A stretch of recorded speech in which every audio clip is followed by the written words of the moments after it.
Hello everyone, so welcome to my channel. मी प्रियंका. मी तुमचं माझ्या चॅनलवरती स्वागत करत आहे. सो हा माझा फर्स्ट व्लॉग आहे. काही चुकलं तर मला माफ करा.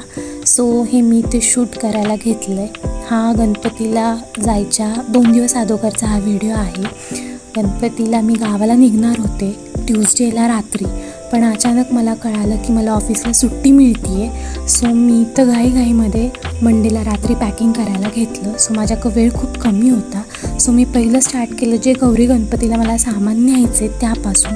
सो इथे मी पहिले गौरीचे जे दागिने घेतले होते मी, so half of the jewellery जी होती गौरीची ती मी तुळशीबागेतून घेतली होती. तुम्ही माझ्या हातात बघतच असाल. सो ती मी सगळी व्यवस्थित ऑर्गनायझरमध्ये फिलअप करत होते. हे मी ऑर्गनायझर घेतले होते, असे पॅकेट्स घेतले होते मिशोवरून. ते मला 85 रुपीजला 10 मिळाले होते. सो इथं मी एक एक करून व्यवस्थित पॅक करून घेतलं सगळी ज्वेलरी. व्यवस्थित सगळं चेक केलं होतं मी. मला जे लागतं ते घेतलं होतं, कारण माझं गाव इथून खूप लांब आहे आणि मला तिथून रिटर्न येऊन हे पिकअप करणं नॉट पॉसिबल.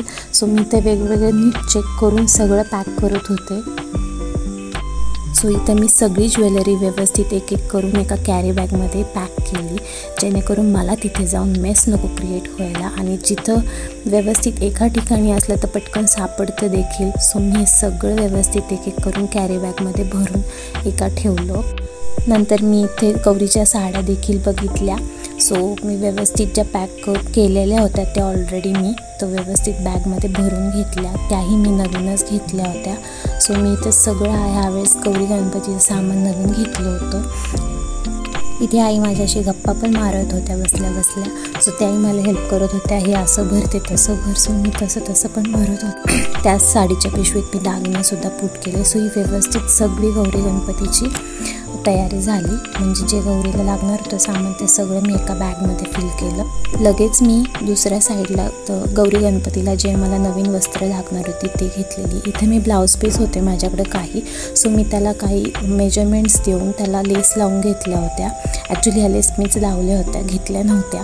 सो तसं मला कलर कॉम्बिनेशननुसार लागणार होतं थीम वाईज. तिचं मी इथं कलर चूज करून घेतले. 2 गौरीसाठी घेतले आणि गणपतीसाठी घेतले.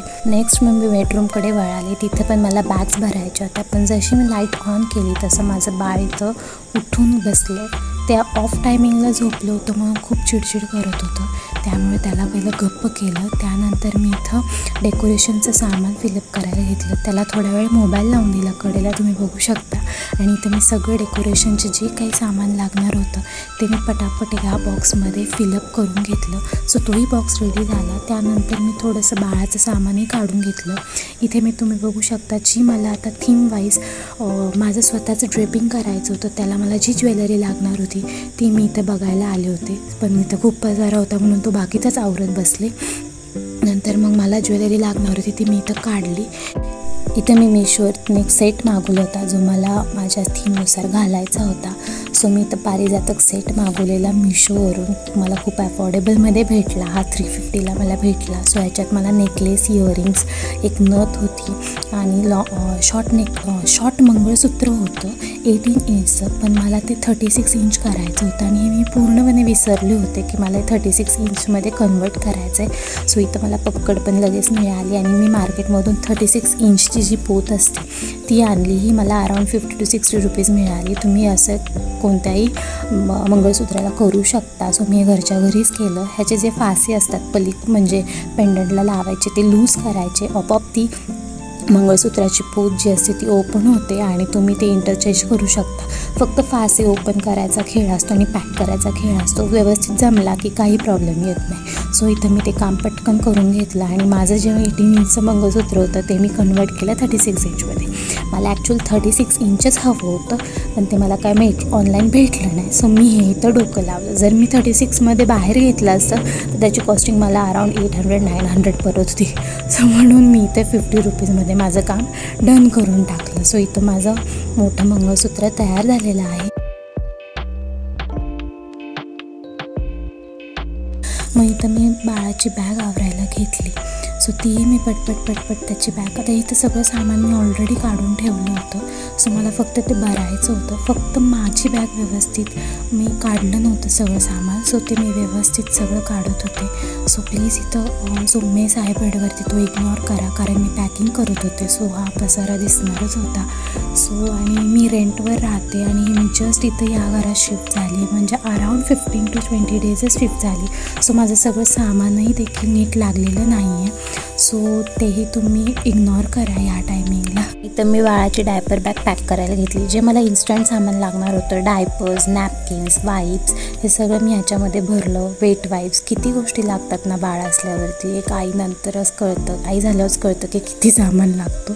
सो इथं मध्येच आई पण आल्या होत्या. त्या मला इथे फोटोज दाखवत होत्या. त्या काल एका बेबी शॉवरच्या फंक्शनला गेल्या होत्या रिलेटिव्सच्या, आणि तिथे मला दाखवत होते फोटो, हे असं झालं ते तसं झालं. सो मला त्या सांगत होत्या इथे.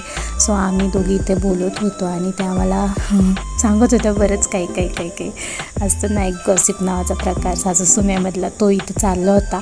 सो फुल ऑन चालला होता. मग ते झाल्यानंतर आई तिथून गेल्या आणि मग त्यांच्याकडं आज कुकिंगचा चार्ज होता. सो तिथे त्या कुकिंग करायला गेल्या. मग ते झाल्यानंतर मी इथे आता जो गौरी गणपतीला फराळ केला होता, हो मीच केला होता, कारण मला ह्यावेळेस सगळं माझ्या हाताने बनवायचं होतं. खूप हौसेने ह्यावेळेस माझं सगळं चाललं होतं. सो मी फराळही केला होता, थोडाच केला होता पण केला होता. टोटल मी 6 पदार्थ बनवले होते. सो मी इथे ते पॅकिंग करायला घेतले व्यवस्थित. ॲक्च्युली इथे मला स्वीट बॉक्स पाहिजे होते, सो ते मला मिळाले नाही. सो म्हणून मी इथं कॅरी बॅगमध्ये भरती आहे. सो तिथं जर मला ते स्वीट बॉक्स मिळाले तर मी हे त्याच्यामध्ये पुट ऑन करून मांडेल. सो आता मी हे सध्या तरी कॅरी बॅगमध्ये रॅप करून आणि त्याच्याखाली पेपर डिश ठेवून त्याला क्लिंग पेपर रॅप करणार होते. किंवा जर मला स्वीट बॉक्स नाही भेटले तर हे असेच पॅकेट्स मी डिनर सेटच्या ज्या डिशेस असतात त्याच्यामध्ये मी ठेवेल, असा हा माझा प्लॅन होता. सो लेट्स सी कसं होणार आहे. आणि ही माझी फायनल पॅकिंग. सो होप माझा व्हिडिओ तुम्हाला आवडला असेल. सो भेटूया आपण नेक्स्ट व्हिडिओमध्ये. बाय बाय आणि थँक्यू.